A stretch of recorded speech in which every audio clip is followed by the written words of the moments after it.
Hi everyone! Today I'll be talking about the different types of mating behaviours witnessed in animals. But before I start, there are some key concepts that you need to know. 1. Fitness. Fitness is the term used to describe the reproductive success of an individual. An individual with higher fitness has a higher chance of mating and producing offspring, which will in turn reach maturity and mate themselves. When I'm referring to the fitness of an animal, I'm not talking about its ability to run fast or lift weights.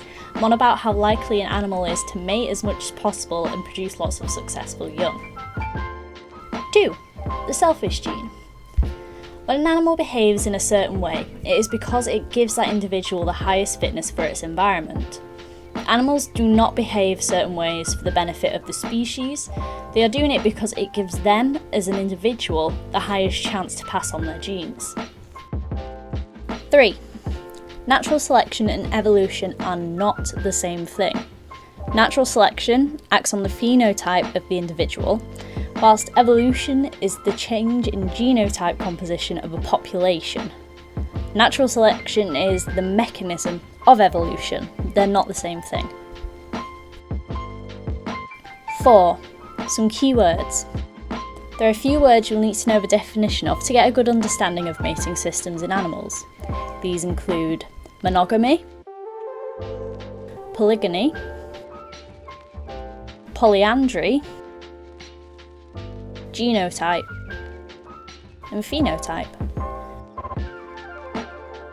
Now that you have that information, I can go on to the topic at hand. In animals, different sexes have different reproductive organs, and based on the structure and function of these organs, it would be natural to assume that the most beneficial way of mating for the highest individual fitness would differ between the sexes.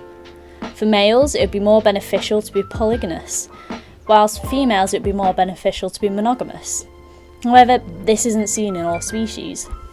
Different environmental factors influence the mating system that a species will display, meaning that in different environments it would increase fitness for males not to be polygynous and for females not to be monogamous.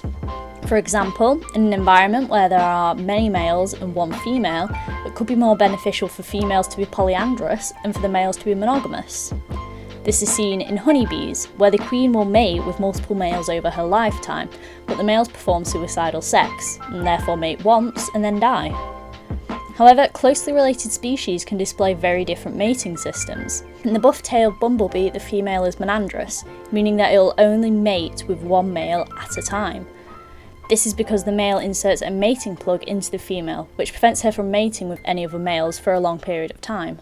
So why do closely related species display different mating strategies? Well, mating systems and animals are adaptable. Depending on an environment, different mating systems can be favoured. So this means that even within the same species, animals can display different mating systems. It's always important to remember that animals are incredibly complex and adaptable, and will choose the optimal method of mating to suit their environment that they are living in. If the conditions change, the common mating system of the species may not be beneficial anymore, so a population may change to have a mating system that does not hinder their fitness in that environment. Remember that environments are not consistent. Animals have to be able to cope with these changes or else they'll die. Polyandry is a pretty uncommon mating system due to the way that females reproduce. This mating system tends to be chosen when there is a need for a wider genetic variation, when a single male may not have the sufficient sperm to ensure all of the female's eggs are fertilised, or when a female may need more parental care for her young. Polygyny is seen in a lot of mammalian groups such as red deer, lions, gorillas and seals, just to name a few. One type of polygyny people tend to recognise and know well is female defence polygyny. This is when a male will have a group of females that he guards and mates with. This isn't the only type of polygyny though. There is explosive breeding assemblages, where males race to mate with as many females as possible during a mating season. Lek polygyny, where a male will create a display to impress females so that they will mate with him. And resource defence polygyny, where a male may steal resources from their competitors to increase the chance that a female will mate with him. The mating systems I mentioned are not the only mating systems that exist. There is long-term homosexual monogamous pairings, which is seen where populations are uneven with more females than males or vice versa. There is intraspecific nest parasitism, where female birds place their eggs in the nest of others. There's also clutch piracy, where males can steal freshly laid eggs so that only they can fertilise them, which is a method seen in some species of frogs. Mating systems are a bizarre topic of behavioural ecology, and it's still studied in a lot of depth to this day. It's fascinating the lengths that animals will go to ensure that they pass on their genes, especially when you compare it to how humans mate. If you want to find out more about this topic, there are some papers and books I recommend.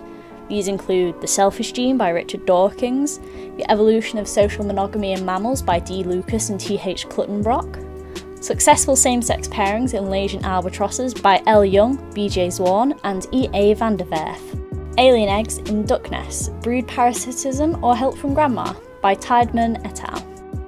I hope you enjoyed this video and learned something from it. Don't forget to like and subscribe to learn more, and if you have any questions, feel free to ask them in the comments below.